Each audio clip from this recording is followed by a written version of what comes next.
Welcome to Sleeping Dog Video. I am John and I am back to record another video.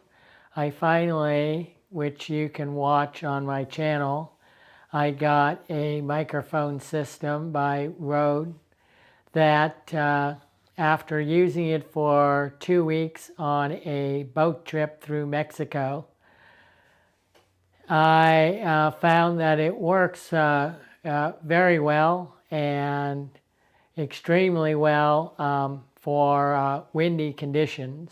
But that I will leave for another video.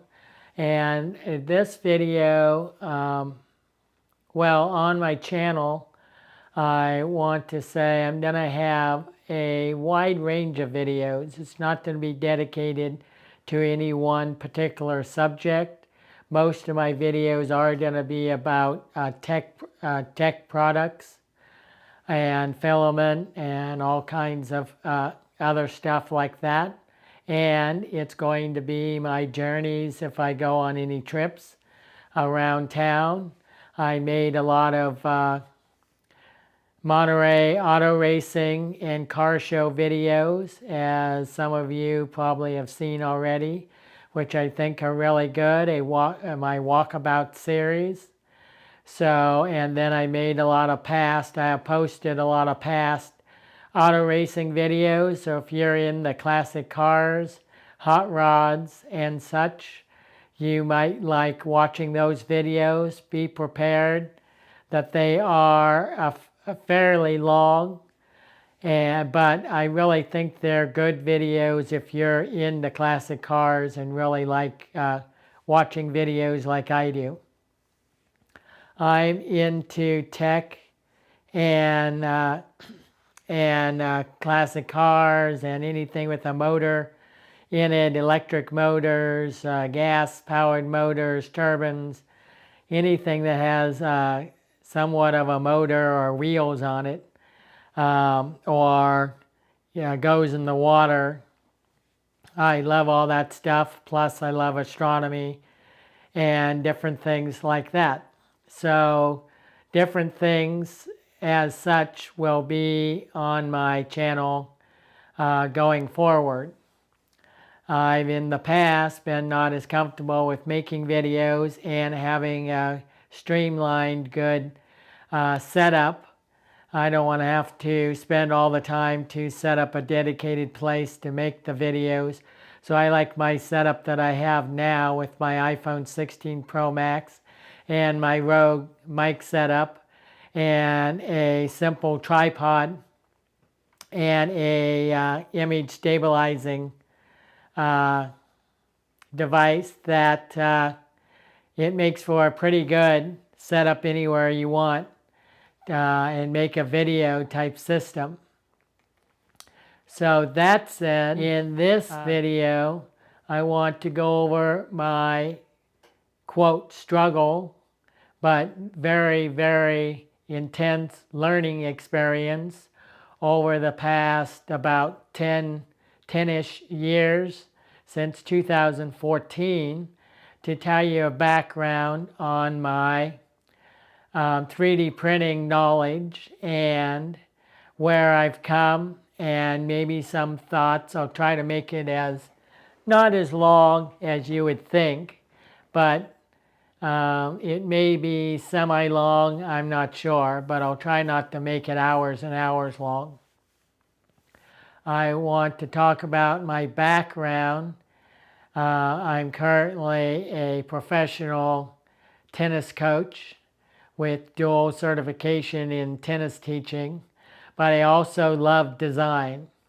And I've always had designs in my head, but I've never had a platform until within the last 10 years to put anything to an actual product.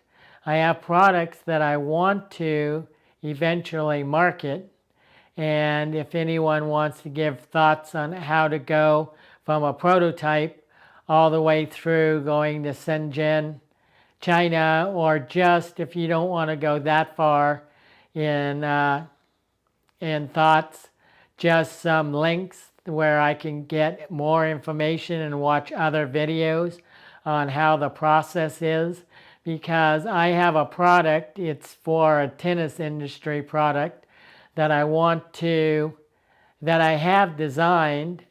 Now, I design on my iPad M2, and it worked on other iPads, but it's the Shape R 3D software, which is totally awesome and excellent, and a high professional product where I can use my pencil to design on it, and which I love much better than using a mouse and keyboard, but that's my preference.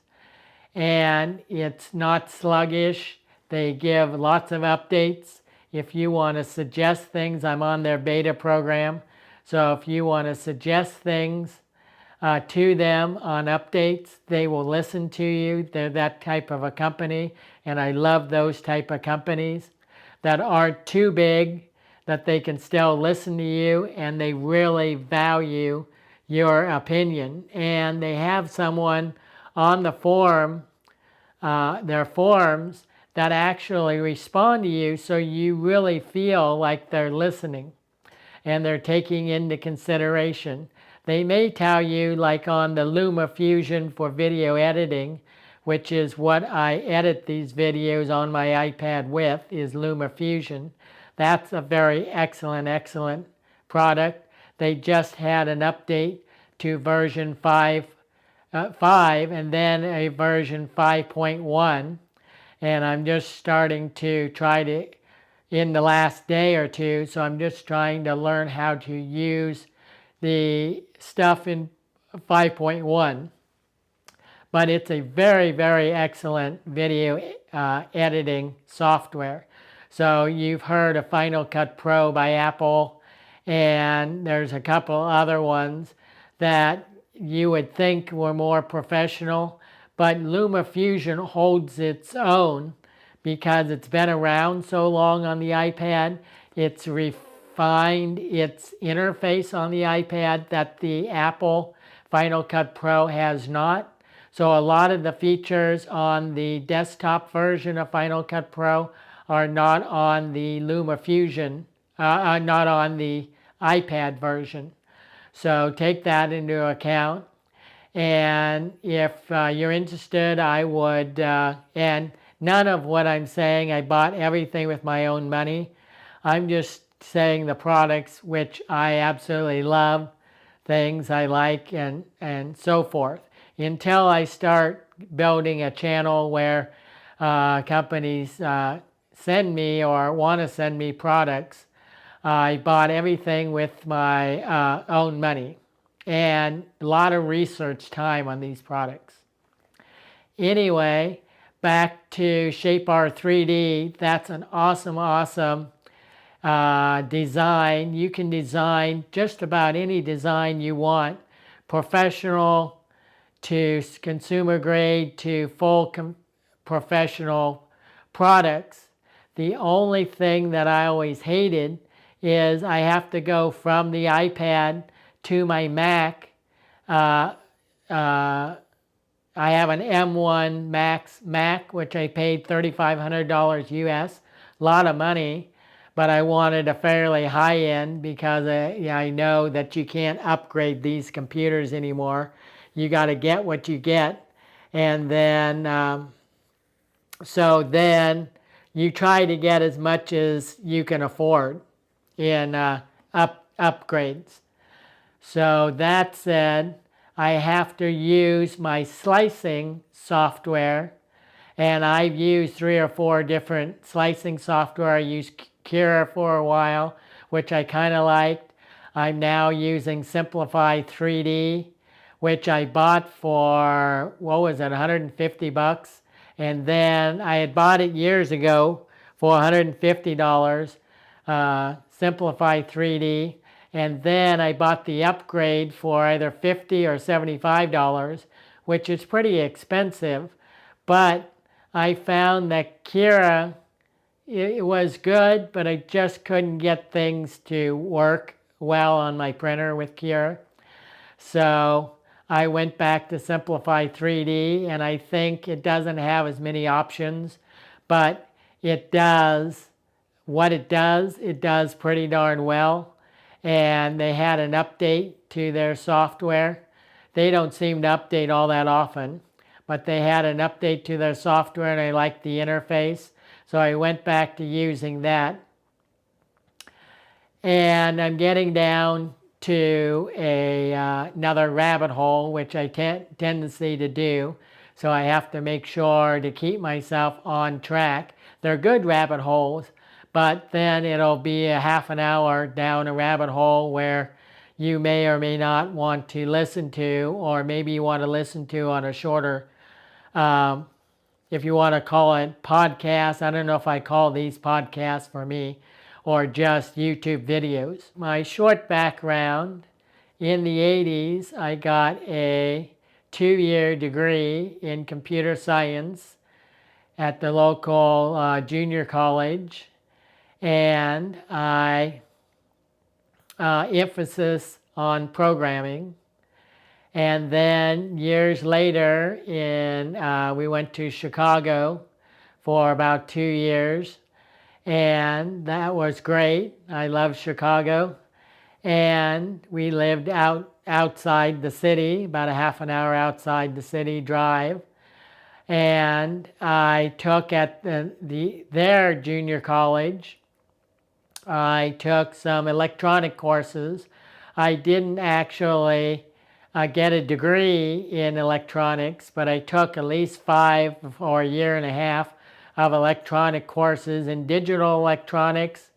They explained in one course the Motorola 6800 microprocessor unit, and this daughter board, and I don't remember the name, or I just vaguely remember there was a daughter board that they were teaching you how to program, digital program it with the 6800 processor. So I learned that, and I learned some analog electronics such as resistors, capacitors, transistors, inductors, and all that.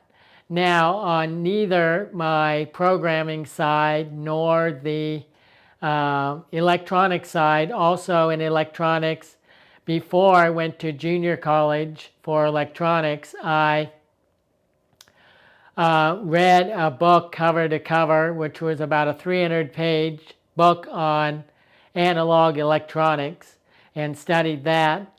I taught myself, if you remember, the 8086 microprocessor in the 1980s that went into the IBM clone computers in that day and age. Anybody that knows computers and tech will know that processor. So I learned 8086 assembly language. I taught myself, and the hardest part for me was the segmentation of the memory.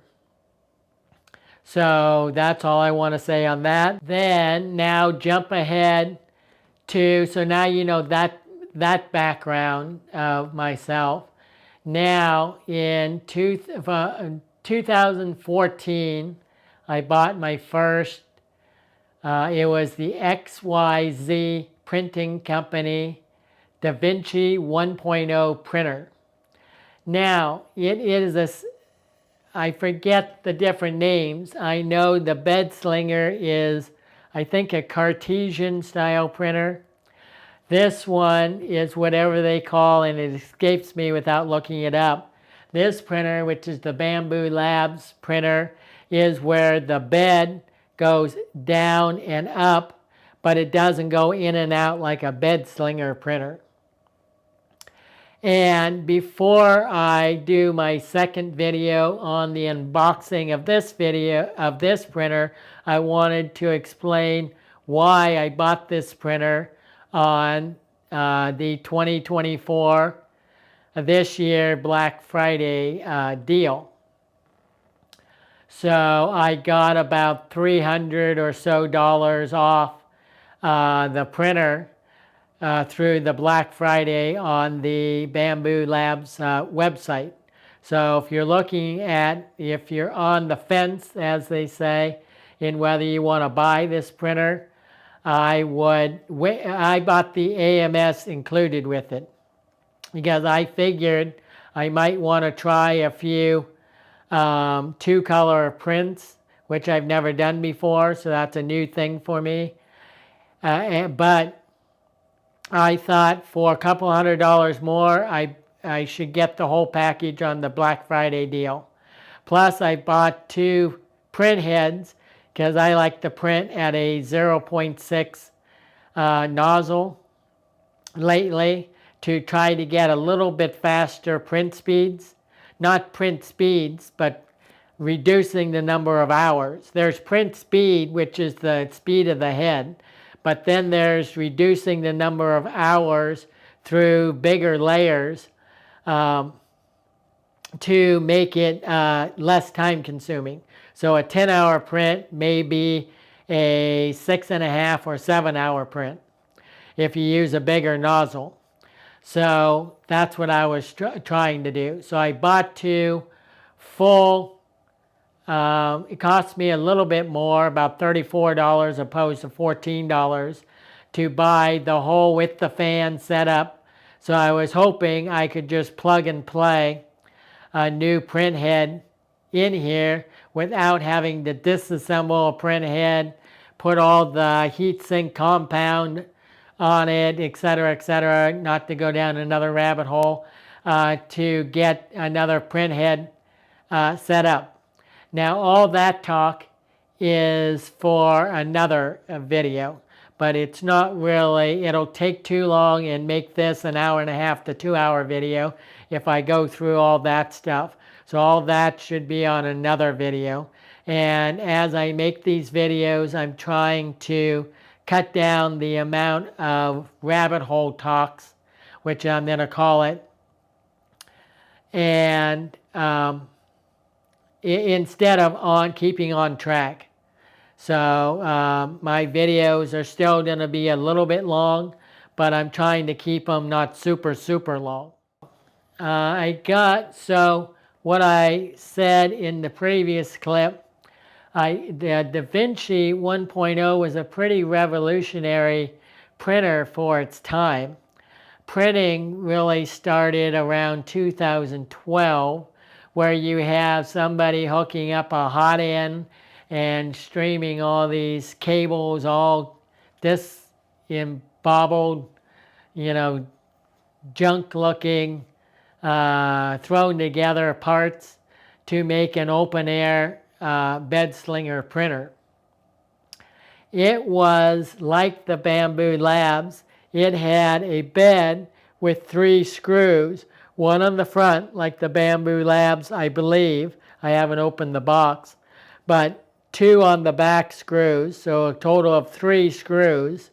And the bed went up and down, and then the hot end went back and forth on a plane. So, and it was fully enclosed. So that was revolutionary to have that type design in 2014. So then the first version that came with the nozzle, it could only do ABS. And as I found out in researching over the years, ABS is not really the type of printer filament one should be using as a newbie to 3D printing, not knowing about all the hazards and fumes and everything else that can be produced with these printers, because you're melting plastic. And that's for another video also, but I just wanted to touch on it.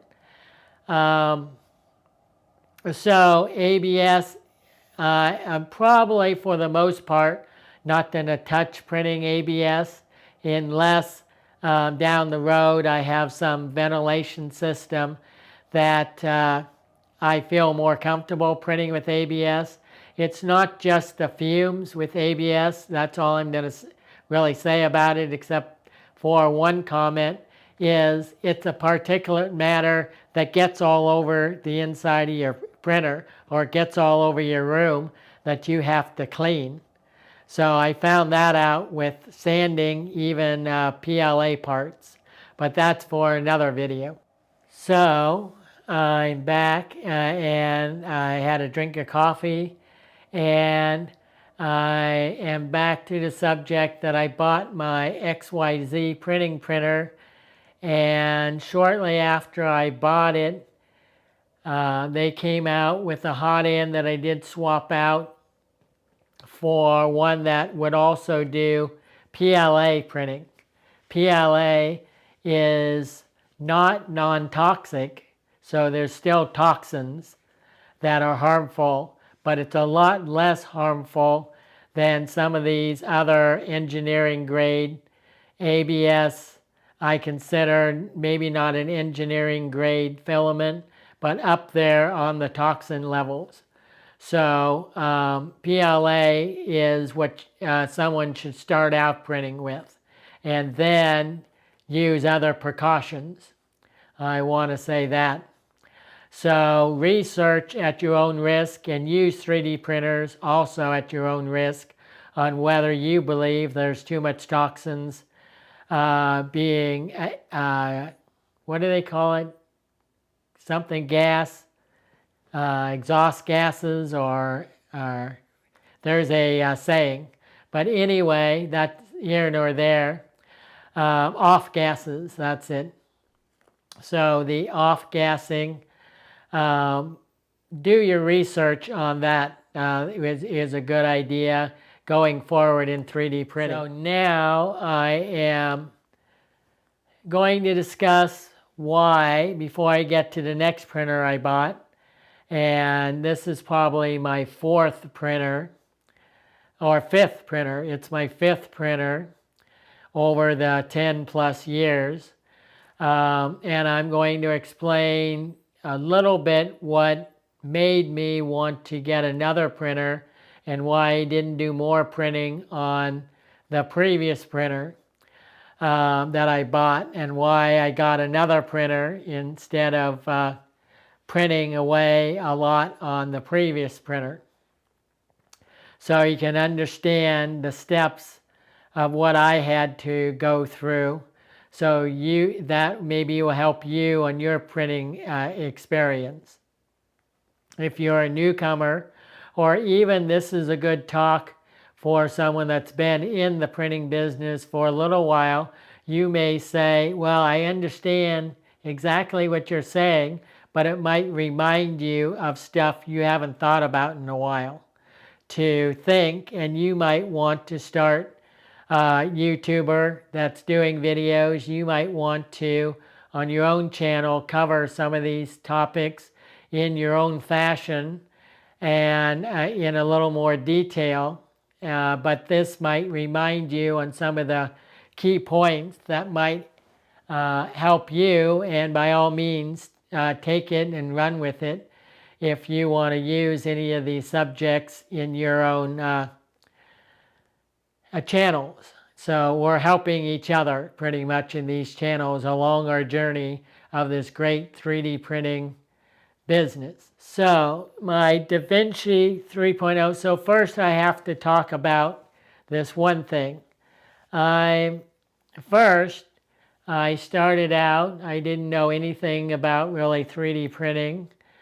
I got my first printer because I don't know where I discovered, probably from YouTube somewhere, that it's been so long ago, my recollection, but that I decided to get the DaVinci printer. I think it was from watching YouTube videos, and then I found out that maybe the ideas rolling around in my head, I could actually print, and maybe I could manufacture one or two of the products. I have at least 10 good products that I want to design, and then decide out of those if any are good enough to manufacture. And I got to learn all that process. So what is getting to the point is I saw that when I started printing, this is going to take what amount of hours? You're talking 10, 20, even 30 hours to print a print that doesn't seem all that big.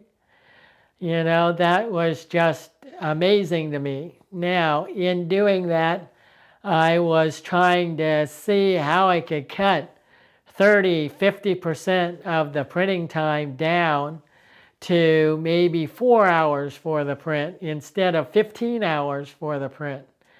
And so that was part of my journey, and that's part of why I kept upgrading my printers instead of just trying to use my printer. I'm also a tinkerer and trying how can we make a printer better and a printer not so, thrown together type of a printer, that tinkerer type of a printer, or whatever you want to the term for it is. But that we can get to a printer that's more in the Star Trek Next Generation, what do they call that? Replicator type of a printer, or even anything close to that. They use atoms to put together, and it's almost like a microwave slash atoms that they put together, and bing, in about 2 minutes they have a product that they print out. And so I wondered how close could we get to that. Printing plastic layer by layer is good, better than nothing, but is not the answer. It's not the bottom answer. So there's got to be something even better than what we're doing today. So we got to, as a community, put our heads together. And I wish there was a forum where we could just do that and nothing else. So, and talk about how we're going to get the next generation of printers, or what's needed. Even a talk about what's needed for the next revolution, not evolution or revolution, in 3D printing. That's a giant leap above even this printer. So that is my rabbit hole that I kept going down when I go from printer to printer. I need to say that before I explain why I got rid of the Da Vinci printer. Okay, I got most of that part explained. And if you listen to all that, you're doing pretty well. So I applaud you for listening to that part. But that part I felt was necessary in order to get to this part. This part is going to go, I'm hoping, a little quicker than the last parts. This part, so this I'm pointing is, pretend it's 2014. I got my Da Vinci 1.0 printer. I upgraded the print head to do PLA printing. But the Da Vinci, see, I didn't know anything about this quote, or in quotes, paper method of bed leveling.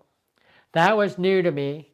At one point, I remember just vaguely on a YouTube channel or something, hearing about the paper method of bed leveling, but that was a really new thing to me, and new thing I think in the industry.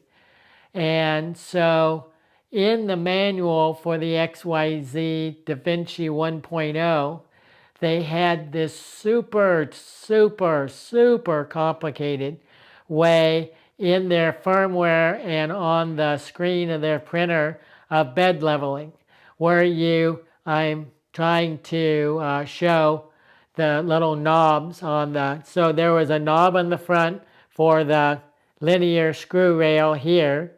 There was a knob over here and a knob over here. Adjusting a tiny bit over here affected the front tilt of this side, So if the bed's like this, it tilted maybe like this on the front edge. Then if I screwed a little bit here, it might have tilted it a little bit this way, and then a little bit this way, and then this way, back and forth, back and forth, back and forth. Literally, and I mean literally, I spent 8 hours over like 1 to 2 days tweaking each one, seeing if I got it to calibrate. Each one, I would tweak it a little more, calibrate. There were certain numbers that you had negative something, something, negative plus something, something, 3 numbers that you had to all center together, if you want to call it center together, or all come together in order to, that were on the front panel of the printer, that came together to finally get it where the software said level. And that was so time consuming and frustrating.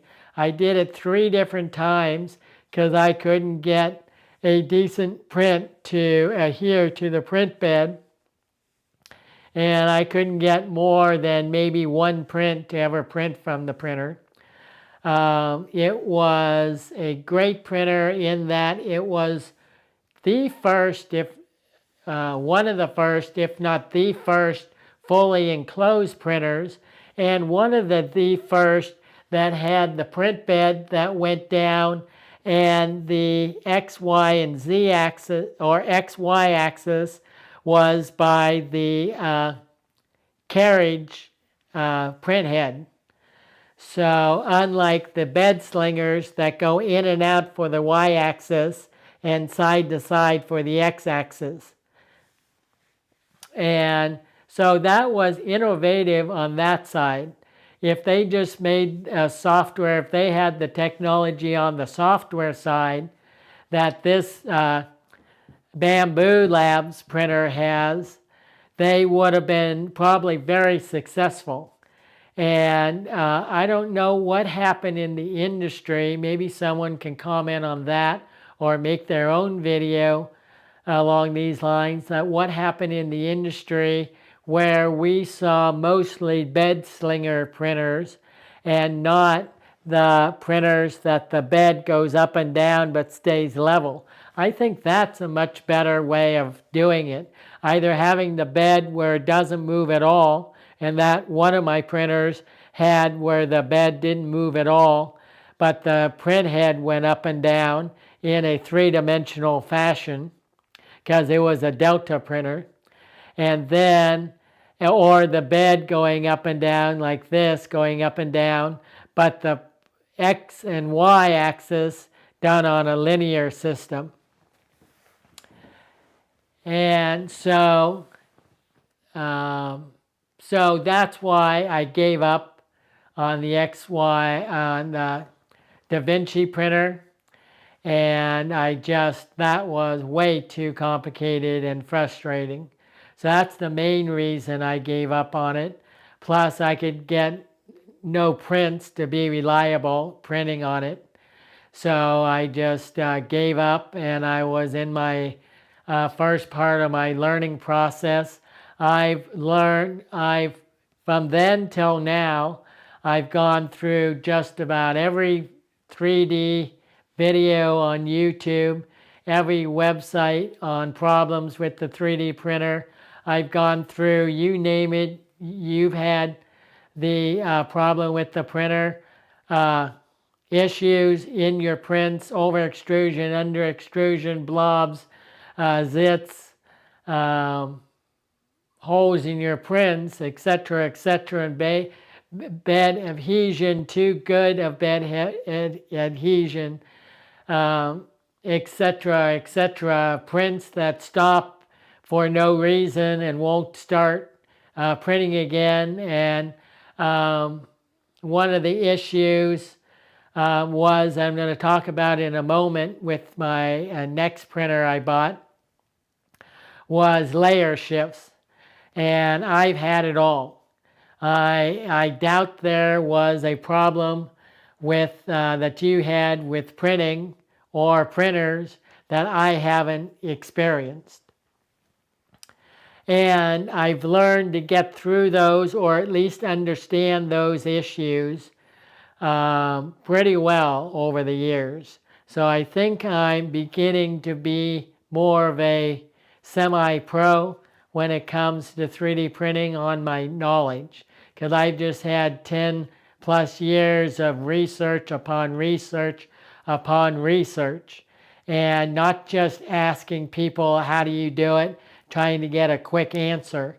I've researched the hell or the heck out of the subject matter, trying, and all my upgrades started out as tinkers to drop the time of printing down, but then started into, I just wanted to get prints in the last like 3 to 5 years. I just wanted to get a printer that would print consistently, that I could print the projects that I have stacked up that I already designed on my iPad, and I just wanted to get them printed in the last 3 to 5 years, opposed to having a printer that ran faster and had the latest tech in it. And that's why I upgraded to another device and another hot end, better hot end, and an easier hot end to heat tighten, and a better direct drive system, etc., etc. And then I research a direct drive system by, like, I think it's pronounced BIQ. Is it also Bambu? No, it's not Bambu Labs, but I know it's BIQ and a system. And anyway, they printed out a direct drive system, and I bought 2 different ones from them. And then I find out, I go over the reviews, they think, they tell, reviewers make it seem like that's the cat's meow in direct drive extruders. I get it, and there are 2 problems. One, it has gear problems, where I find out on the forums and everything that it has gear backlash problems. And so that's one issue after I've already bought it.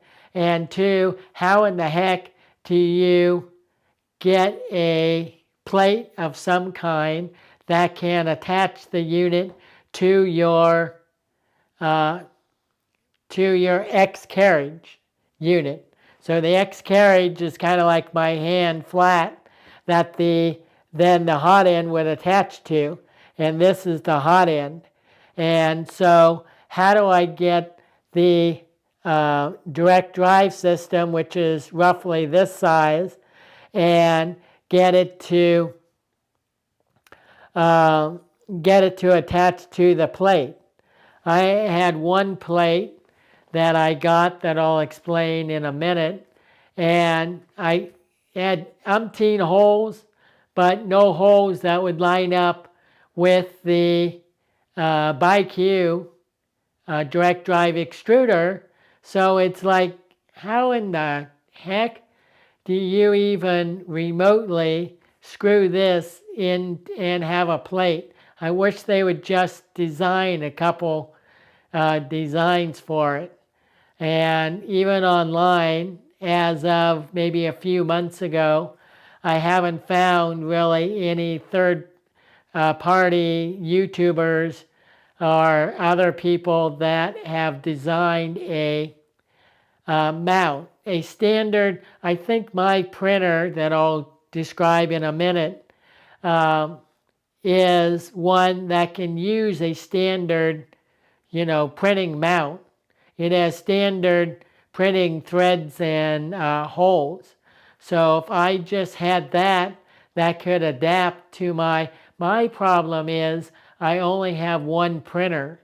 So if I break down the one printer, I don't have a way to manufacture a part what I have to do is find some aluminum piece in my toolbox somewhere and then bend it with a pair of pliers and have to make and a couple of drill holes and have a makeshift part to hold the extruder on the head that then I can print enough to make a permanent part for it if I can even figure out in my brain how how to design it even. So if you understand all that, you understand my frustration, you might have gone through that same frustration and can say, I'm with you. I'm with you, guy. I'm with you. So I'm going to put you on pause again. So next in my process was, so since a couple of years went by and I didn't use my XYZ Da Vinci printer, so I decided to throw that out the window, so to speak, and I bought what is, people will remember, do you remember the TiVo Tornado printers?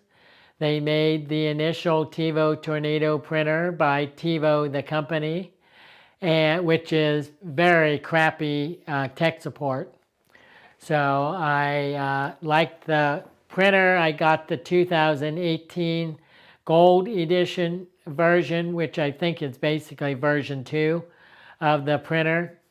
It could be version 3, but it's called the 2018 Gold Edition.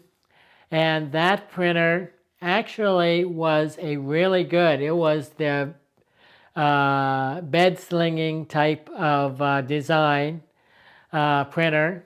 And that was really good. I upgraded it. I upgraded the power supply because I heard on a YouTube channel video that that there's a little bit of ringing in your prints, and that could be caused by not very good power levels in the power supply. So the frequency of the power going in, ours in the US is on the 60 hertz frequency, and so it can introduce ringing into your prints. So I got a brand new, I forget right now, trying to think of the name. I think it's called Meanwell, Weanwell. Power supply, very good manufacturer for power supplies. And so I put a new one on my TiVo Tornado printer as one upgrade. And then I got the E3D V6 hot end by E3D company out of England. And so I got their hot end. What was really difficult for me was to learn how to not burn myself, but be able to heat tighten. And I kept reading and rereading and rereading at least 10 times, 20 times, trying to figure out exactly how you heat tighten. Do you unscrew it a quarter of a turn, the nozzle of the hot end, and do you screw in so it's the nozzle, the heat break, and the heat block are the three major parts to the to a nozzle, to a hot end. And then you have the geared extruder, whether it's a Bowden tube or it's a direct drive system. So then what you do is you put silicone grease onto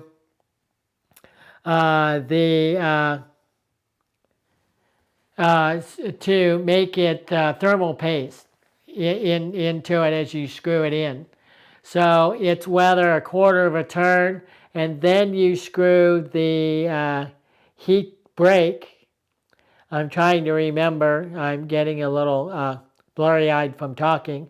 But the heat break, do you screw that in all the way down until it's fully tight, and then back off the um, nozzle a quarter of a turn, and then heat up the hot end, and then retighten the nozzle? I think that's how you do it, but even now I'm not really sure how to do it.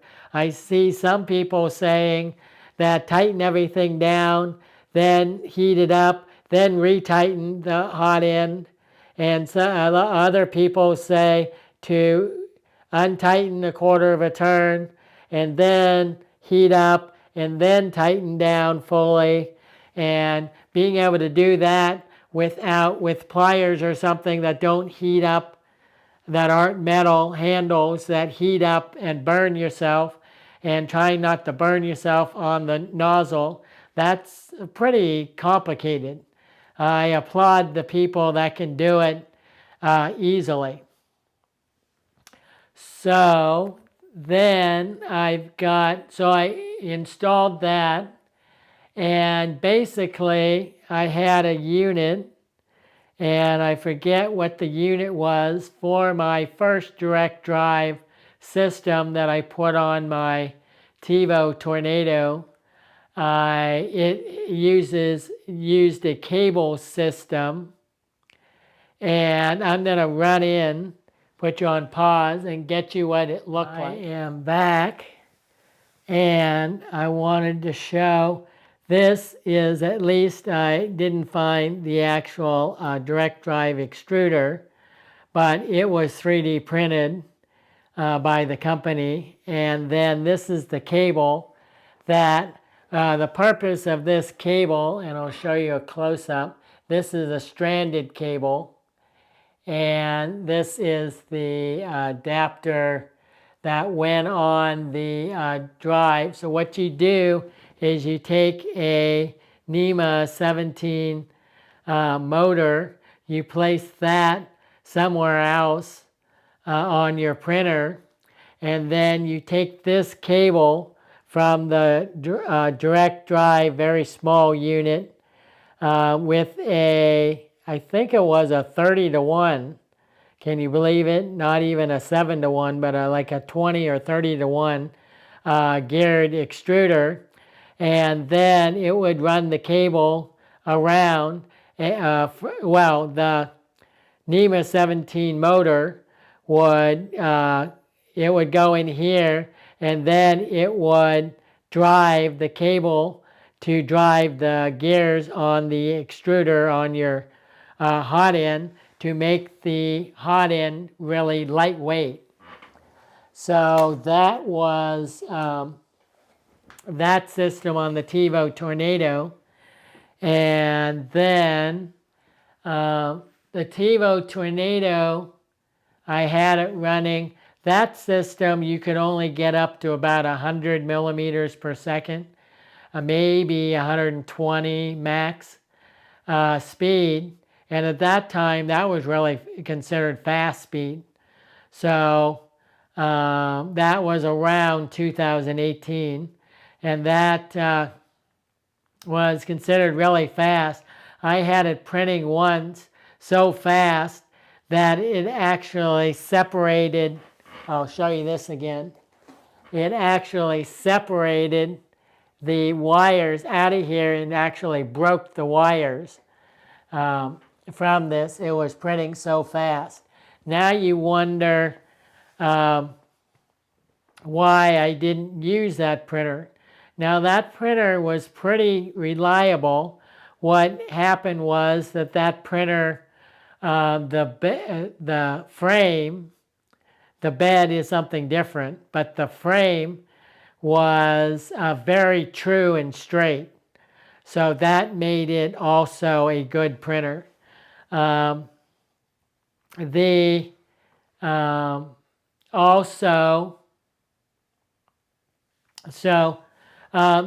why I didn't use it was layer shift, layer shift, layer shift, layer shift.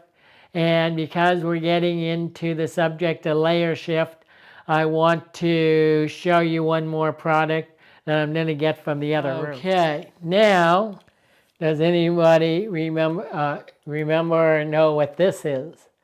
This is a belt tensioner. And on my TiVo Tornado, there was screws that, without this part, there were screws, and you could pull it taut and then re-screw it down with these screws, and then it would tighten the belts. I found out later that my belts, I don't know about your guys' belts, but my belts over time loosen up. There's no way to keep them taut. So I don't know if you use different type belts, you changed them out to a different manufacturer to get around this issue.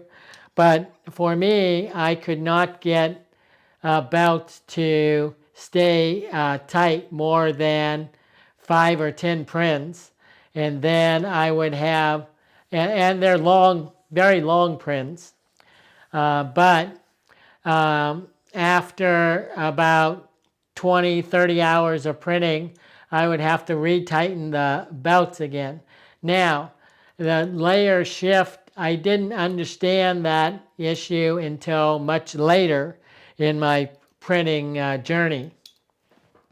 So it printed great, but it had layer shift after layer shift after layer shift, small layer shifts, large layer shifts.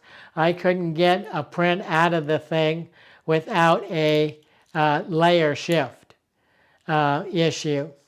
And I had no idea of why I was getting the layer shifts, but there may be other theories that people have on why I would get layer shifts. All I know is once I discovered these and put these on my printer and tightened a quarter to a half a turn, maybe even a full turn on tightening my belts down, that solved the issue, at least for the next few prints, until I have to retighten the belts another quarter of a turn and then start printing again. So every time I get a layer shift, I just have to tighten down the belts again. That's on a Cartesian printer. That's frustrating, but at least I figured it out that I get pretty good prints for a while. And I'm going to tell you why I say for a while. So that I added, so that's why I gave up on my TiVo printer, because I was frustrated on the layer shifting issue. If I didn't have the layer shifting issue from about 2018 or 19 on, I would be printing up a storm. But I couldn't get rid of the layer shifting problem. Otherwise, the prints looked pretty darn good. So that's that. Then I'm going to put this on my bed.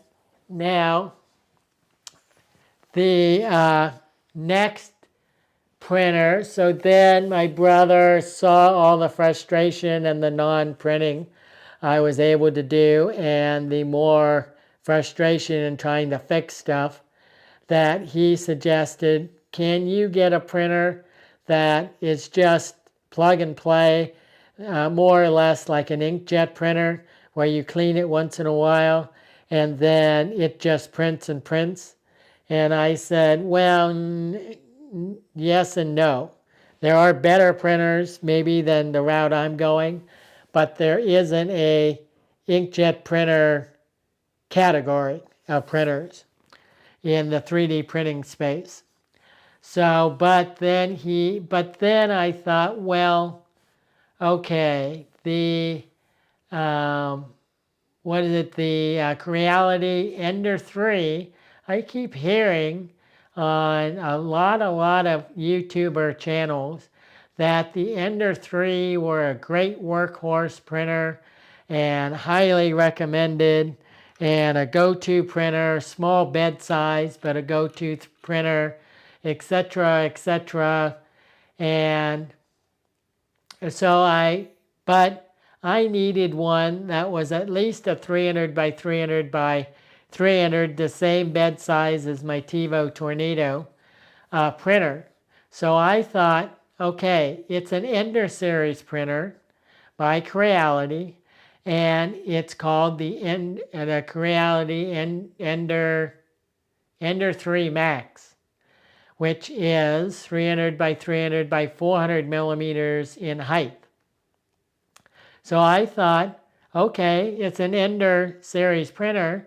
It should work pretty well. The first thing when I put it all together was that it wasn't adhering to the bed. I couldn't get things to get adhere to the bed. I couldn't get it to the bed. I couldn't adhere to the bed. I tried adjusting nozzle height. I tried fiddling with the bed screws, etc., etc. And I leveled the bed. I even made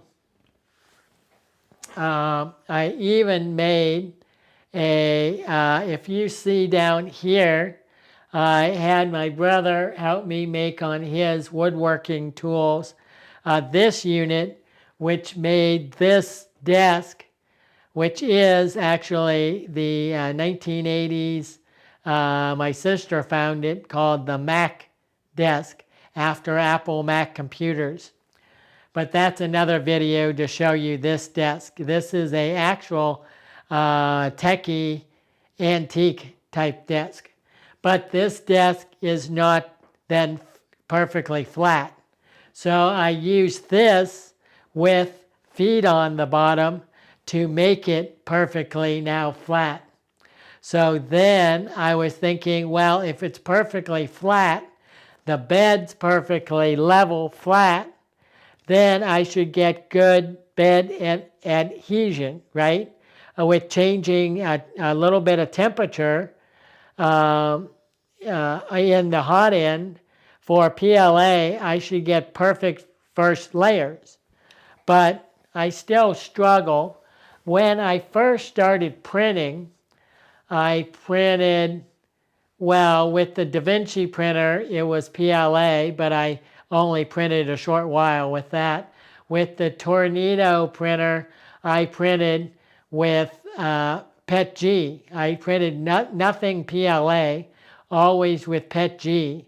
I got down to where I was pretty good luck getting bed adhesion with having no glue stick applied to the bed in order to get it to stick. If my bed was perfectly level, I could get a good solid contact with PETG filament. And so then let's see if I can remember the next step. The next step was, so with that printer, so it was the Creality printer next. I still had my TiVo printer, which I was going to quote revitalise and put back into service. Eventually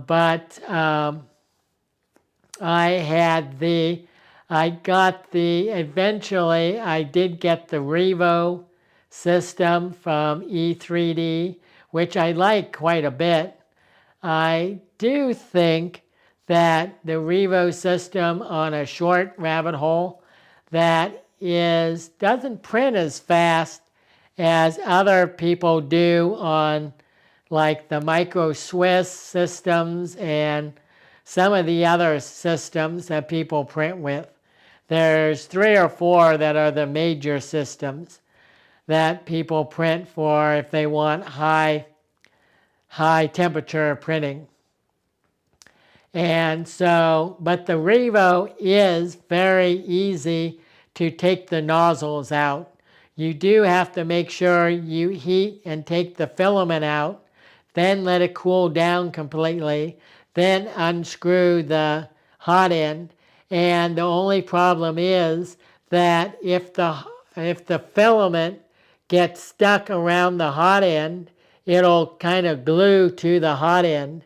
So then you're going to have to slightly hair dryer or heat up the hot end to a low temperature and take a tool that you can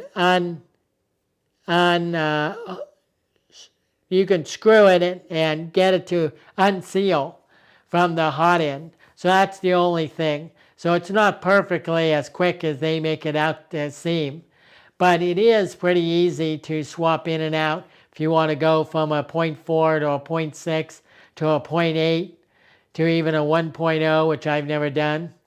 I've done the 0.4, 0.6, and 0.8 nozzles, and they all swap out pretty easily. So I like that type of system. Now, what I found over time was, I don't know if I got a lemon, because I tried to get, it was out of stock at the Creality's website when I wanted to buy one.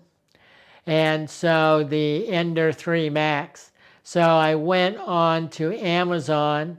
I found one on Amazon, and you're going to yell at me for doing this, but because I wanted it yesterday and I didn't want to wait a couple of weeks for it to get back into stock, I got one off Amazon that, and it wasn't a discounted price. It wasn't like it was 10% off or anything. But whether it was a lemon or not, but when I put it together, I eventually, long story short, I eventually found out that it didn't work at all. Well, it did. The bed wasn't, the frame wasn't true and level. I tried again, tried to level the frame. I pushed the frame, I leveled the frame, I put my level on the frame.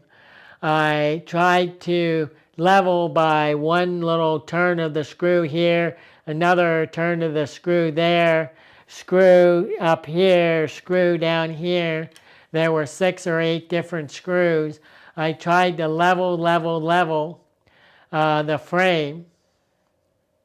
Another problem with the Creality unit or printer was that the wheels on the X carriage and the Y carriage, due to that the frame wasn't level, the wheels would become unlevel and the whole bed would tilt this way or that way.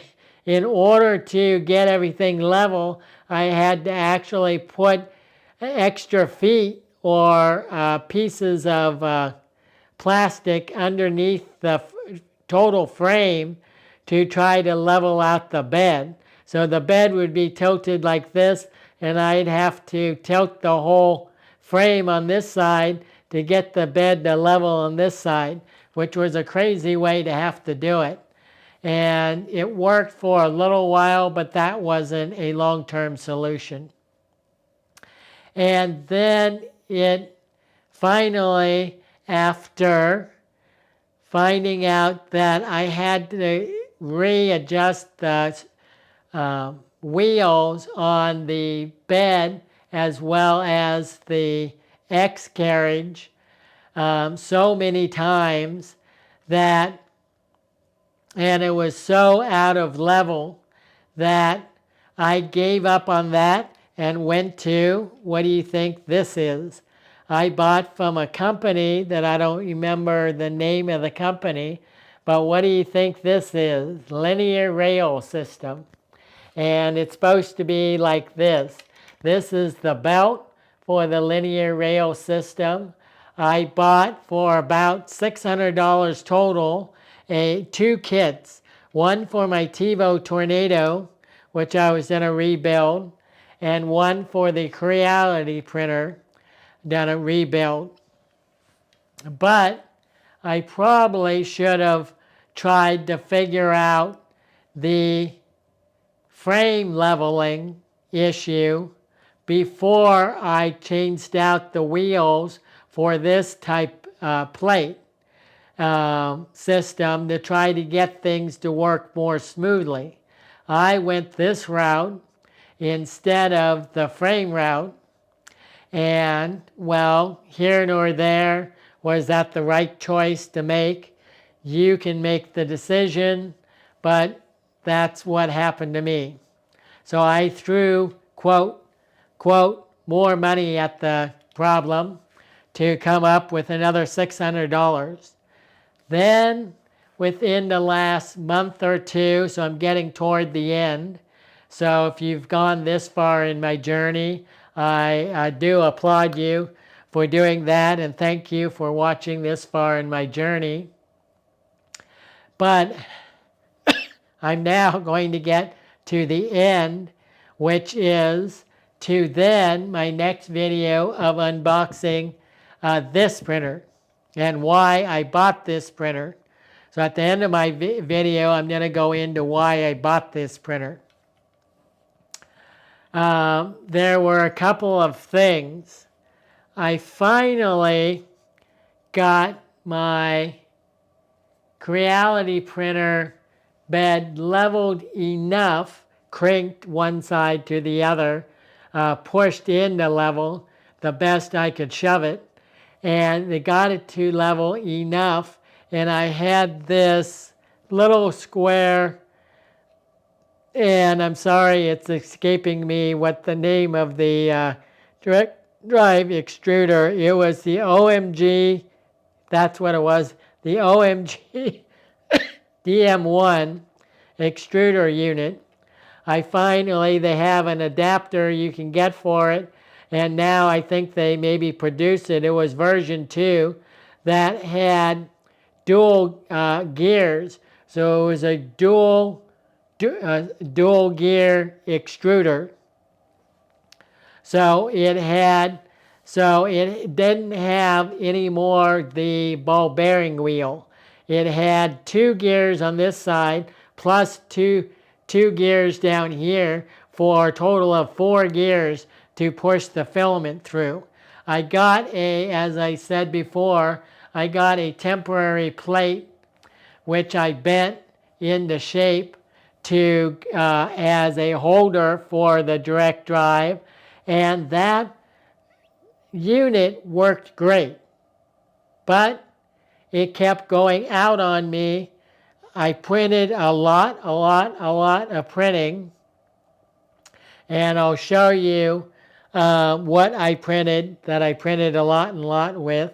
That was the one time in my printing 10 years that for about 2 to 4 months I could just sit back and print. And was that wonderful? That was just so wonderful. If you want to tinker with printers, go at it and do that, but have one printer that is just reliable, that you can tinker to your heart's content with another second printer, but have one printer that if you need to make and modify parts for your second printer you're tinkering with, you want to find a new design for a printer that maybe you want to market someday for a second printer to make it better, go do that. That's what the whole industry is about these days, and what is so wonderful for the future going forward is do that, but have at least one printer that's your bread and butter printer that's going to print out parts to upgrade other things in your life. That's going to be almost 100% nothing is going to be 100% reliable, but something that's 95 to 99% reliable. That's what comes to this printer. But before I get to this printer, I want to say that I was printing with the DaVinci, with the Creality printer. Um, um, Even with the wheel printing problem, I was printing with that direct drive unit. I was printing reliably. I had the fix from time to time, which was very frustrating. The wheels getting cranked off center, but once I got it level, it would print long prints for 3 or 4 long prints before I had to fix the wheels again. And I wanted to get a printer to where I didn't have to fix the wheels. That's why I went to this unit to try to fix the wheels. But the bottom line is the direct drive OMG DM1 version 2 unit was great, but reliable until it broke. And the ball bearings just wore out.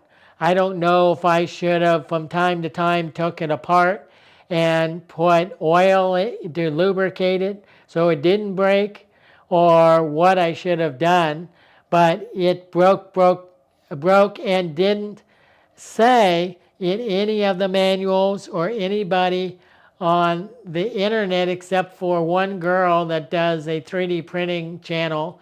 She was the one that reviewed the unit. That's why I bought it. But no one else really reviewed the unit. So there was no other information about whether I should be oiling the gears or whether that was a detriment to feeding the filament if you oil the gears. So I don't know if you're supposed to oil the gears in a direct drive or not oil the gears in the direct drive, what the right procedure is. So for that, and so it only lasted 2 to 4 months of printing and then would break. I bought a second one and that totally worked until the second one broke. And the bearings just broke the seals inside to make the bearings connected to the little peg that holds it on so it spins around. That mechanism broke, and I tried buying new parts and just replacing said parts within the housing, but I can never get it to print reliable again. So I don't know if the housing also worn down just enough that it wouldn't work or what the problem was. But if I bought a brand new one for $80 to $100 each time, it would work great until it would break. So from there, I put this together. Then I discovered between there and now, I discovered that in the last month, maybe 2 months, that the bed was one of the major issues. The bed, meaning slash the frame of my Creality printer, was not level. So it all of a sudden in my brain of figuring out stuff, ding ding, the TiVo Tornado print bed size and the Creality Ender 3 Max print bed size is pretty much the exact same size. So why can't I just use the frame of the TiVo Tornado to TiVo Tornado, which I know is true and level and a good frame, and use the the bed heater and the bed itself on top of the TiVo Tornado frame. So that was my latest thought. So now I have that printer where the TiVo Tornado frame is, but the Creality heater, silicone heater pad and bed, which I changed out to a build-tack system bed instead of the Creality glass bed. And I have the Revo hot end system in it. And what I'm trying to do is get the BiQ, if that's how you pronounce it, a direct drive extruder system, which has a built-in Revo system. So I bought the one with the Revo system in it. That's all inclusive. So if I could just figure out how to mount that to the back plate, which is a standard back plate, to the, I don't know if I have the TiVo Tornado's back plate or the Creality Ender 3 Max's back plate for the X carriage. But in any case, I think they're pretty much identical with the two little screws that come out like this. And then you can either put your own mounting plate or you can mount to those screws if you know how to mount from the big rectangular, which I'm trying to show by these two fingers, the rectangular direct drive extruder.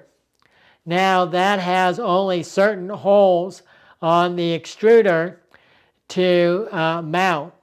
And for me, the life of me, I just can't figure out how to make a mounting bracket, not really plate, so much as mounting bracket, and if I have to make a second mounting plate, that will mount to the backing plate on the X carriage. If I can do all that, the other thing that I find is that a lot of times you'll see printers and they tell you to only place, like if I'm putting a screw in this way to something like this, one screw, then it can still twist no matter how hard you screw in here and tighten down. It still has a tendency to want to twist. And if you accidentally hit the hot end into your bed, it's going to twist it off center and pretend this is my now BiQ extruder system. And if that twists off center, you're not going to be able to print anymore until you fix that again. So what I like is a screw here and a screw here. And because of having two screws, there's no way it can twist anymore. Because if it tries to twist this way, you've got a screw here to hold it. If it tries to twist this way, you've got a screw here to hold it. But there's no mounting points on the BiQ unit in order to allow you to do that. And I think that's a flaw in their design. But I have to figure out how to make a bracket that's going to accommodate for the two screw mounting points, or to mount two screws. If this is the top of the BiQ, a mounting screw here and here, which I'm not sure they have the mounting points on the BiQ for that either. So it's trying to how to get those screw holes to the mounting plate over here screw holes. So it's not as simple as it seems to do it. It seems like that would be a simple thing to figure out, but it's really not a simple matter. If someone wants to design one and put it on like Thingiverse or what's the other one? The Bambu Labs site. That would be wonderful. Maybe 2 or 3 different versions of how you could mount it to different mounting. I think that would help the community. But right now, I haven't checked within the last couple days, but right now there is no way to, nobody's made a mount, and to my knowledge, ByQ hasn't made a mount. And that's a downside in ByQ. Plus, when I went into, and I know it's getting very long, this stuff, and you'll probably not want to listen, but I just want to say, so I'm trying to make this shorter and shorter, but this is very important as in why I got frustrated with all this stuff and then where I am. And if you can sit through this, it may help some of you, at least if you can sit through all this. So I will speed to the next thing that comes to mind is that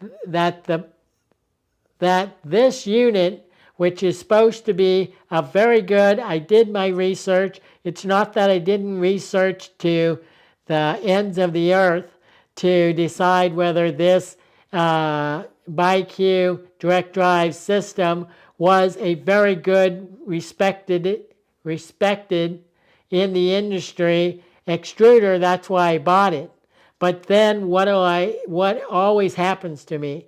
I find out that later, after I've already bought it, another $60, $80, $120 down the tube, that it has the, you tell me, backlash with the gears issue.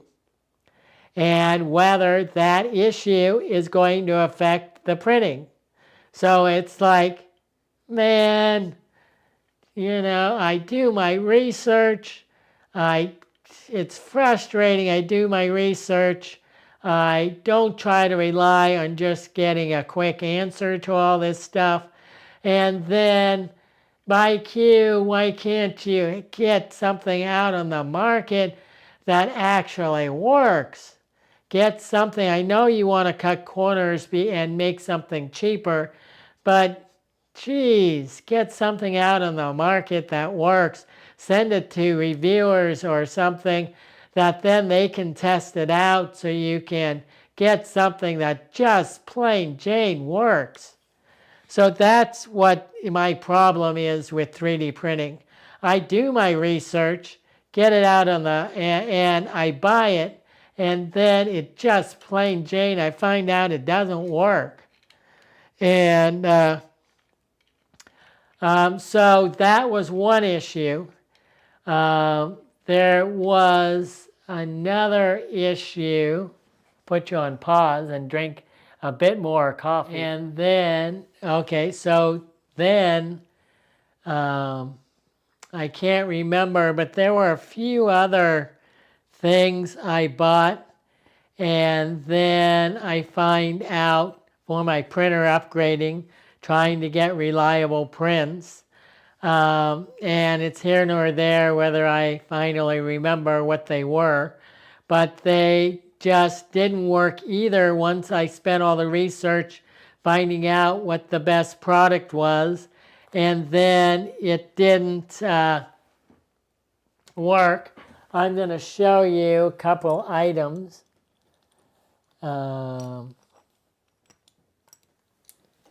Okay, so this is one of the backing plates that, you see all these holes?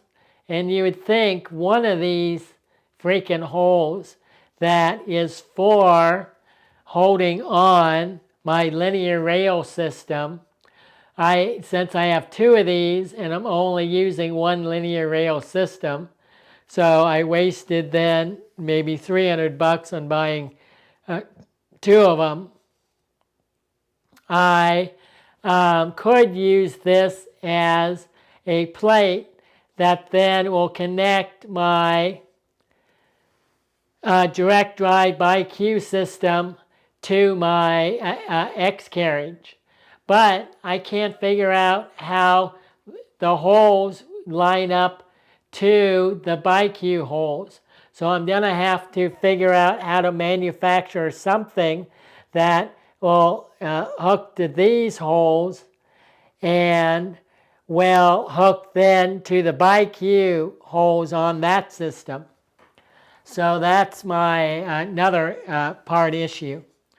Now this is a system from something I bought that was recommended that on the bed of my printer, I recommend these. These are made out of ABS plastic with metal inserts in them. And what they do is they replace the springs on your bed slinger. And what you do is if you have a true and level frame and a true and level bed, then you can take these, replace the springs, tighten down as tight as it'll go. I'm simulating the screws on the bottom. Tighten them down as much as they will go, and as long as your bed, then put a level on your bed representing a level. Put a level on your bed this way and this way. I do it in 3 parts. And then if everything's true and level, then you won't have to ever tinker with the springs again. If you have one of those leveling probes on your system, I figured out what my other issue was. I bought another motherboard for my printer. It was, I'll remember in a second what the name of the motherboard. It was a very recommended motherboard, but I found out after I bought it, the port on the motherboard for the hot end, the port, I think it's port 0, X0, doesn't work at all.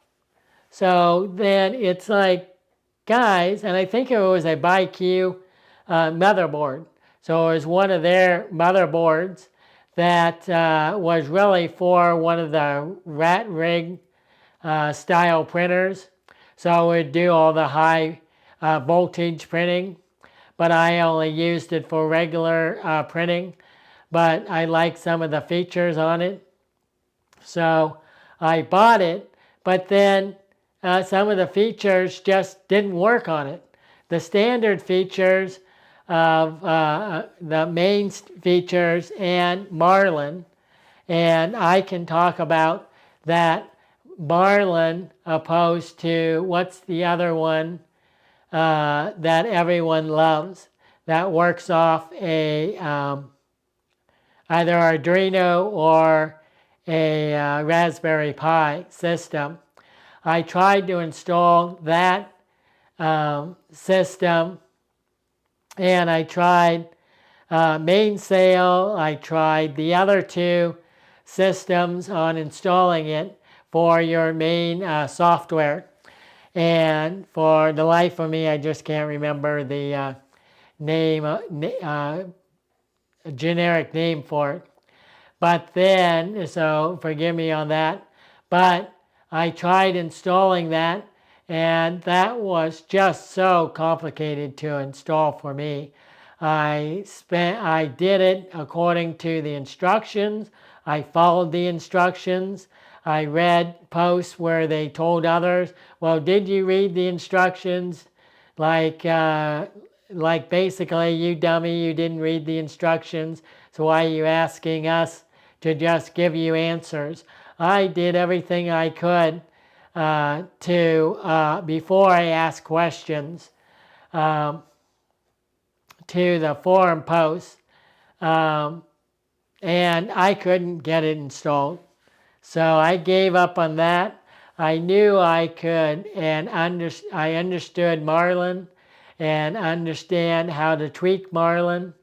But even Marlin, there were, I can't get a lousy version of Marlin that works 100%. I tried the latest version of Marlin. They work 95 to 99%, but there's something about Marlin that just does not work. I tried upgrading it to another version. I tried previous versions. I tried everything you would think of. Your suggestion I probably already tried. So if you want to suggest something, possibly I could try it in the future. But remember that if it's not something that's something that nobody has ever tried before, I would try that. But hear this. If you're going to suggest most common issues and things that are even a step above, I probably tried it already. So if you want to give me something that you think that nobody's tried before to get things working, then and what my issues were, maybe I would try that. But I've tried everything under the sun. And to go down a small rabbit hole, why this video takes so long, I just wanted to say for those people that are going to scream at me and say, well, nobody gets paid for doing open source software, and I love open source software, etc., blah, blah, blah, on that issue. And I don't want to go down too much of a rabbit hole on that issue, but I do want to say that I appreciate open source. I understand that open source is a great thing, but sometimes I just want to print. I don't want to have all these issues. I just want to print. I just want to print. I just want to print. Tinkering is fun. I know people don't get paid for it. They say, well, I can design you an interface. I would like someone to design an interface that would install this software on your printer and have a quick one-button press and answer a couple of questions and just have it install. And then just like a corporate manufacturer software. Theirs aren't perfect either, but you press a couple of buttons and it just installs the freaking thing. And I'm sorry if you don't agree with it, but I just right now just want to get something that works. And you can kind of hear the frustration in my voice. And I love that you guys have it out on the market. I appreciate that.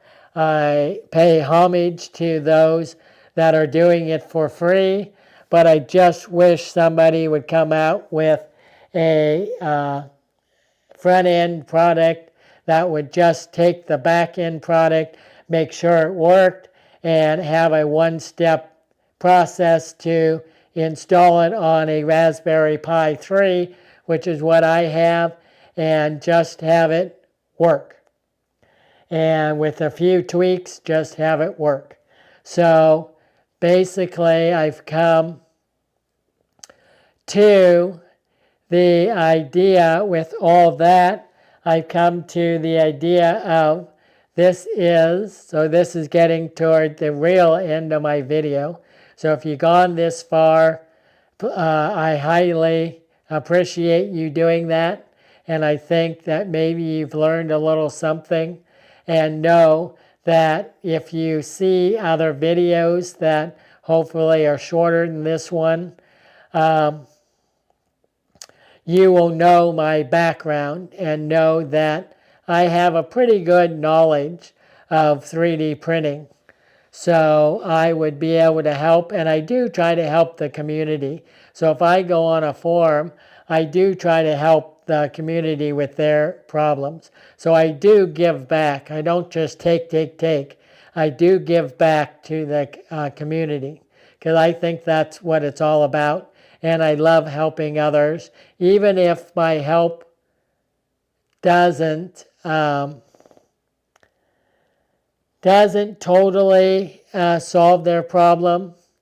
I help, and I just want to say that. So this is the Bambu Labs X1 series combo, and make sure when you go on, if you're going to order it still on a Black Friday deal, that you buy it. I think you should pay the extra, scrounge together the extra money that if you're paying already about around $900 or $1,000 for the unit, get the combo, because if you do or not want to use multi-material printing, multicolored printing, or use one type material for supports and one type material for your main project, which is what I'm going to try to do. I'm going to have fun using the combo. I never thought I would want to get into multicolored printing because I just wanted to get a printer that would print one color, and then I thought I was going to then air print. So I got a lot of air guns and etc. and went down that rabbit hole of learning how to do air printing. And then I decided, well, if I really wanted to go down and print with all the fumes, because that has the same type fumes that come out of a 3D printer, come off of an air gun when you're air spraying. So you got to take the same precautions that you learn for fumes off of a printer when you're spraying printing. I'm trying to see if anybody has suggestions on whether I can just paint my things, or if there's an alternative, to air printing that's no toxins or considerably less toxins to the standard air printing, and or air, not air printing, but air painting. So I don't know if they have a booth, whether you can have a booth and then inside the booth put hands into a glove and then go around and print. I didn't know if we could in the industry make a product that I would probably even buy for a couple $100 that would be a AI robot that you could fill the color of paint you wanted to paint with and have the AI robot go around with a turntable and print, and paint your product. And if one of us could come up with that, you could run with my idea and take it. Now, just in disclaimer, I might, if I figure out how to do it, I might make a product out of it and maybe manufacture a product out of it. But if you do it, and you can do it for only a couple $100, I might decide just to buy your product doing it. But I would love to be able to mostly no fumes and just have a booth to where I could stick my hands inside or program a robot and have it go on a three-dimensional axis and a couple of motors, and have it go around and have a 3D printed nozzle and have it paint. And I think we're almost to that knowledge base. I think we're thinking of how to do that on the 3D printing side, how to take a nozzle and in a 3D landscape have it go around like a Delta printer, and but in painting. So that's that right now I'm going to sign off. This is John for sleepingdog.video, and watch for my my Bambu Labs series combo video about my setting it up. And let's see how fast I can set it up, and whether it takes 10 minutes or it takes me an hour to set it up and get it running. For now, this is John for sleepingdog.video.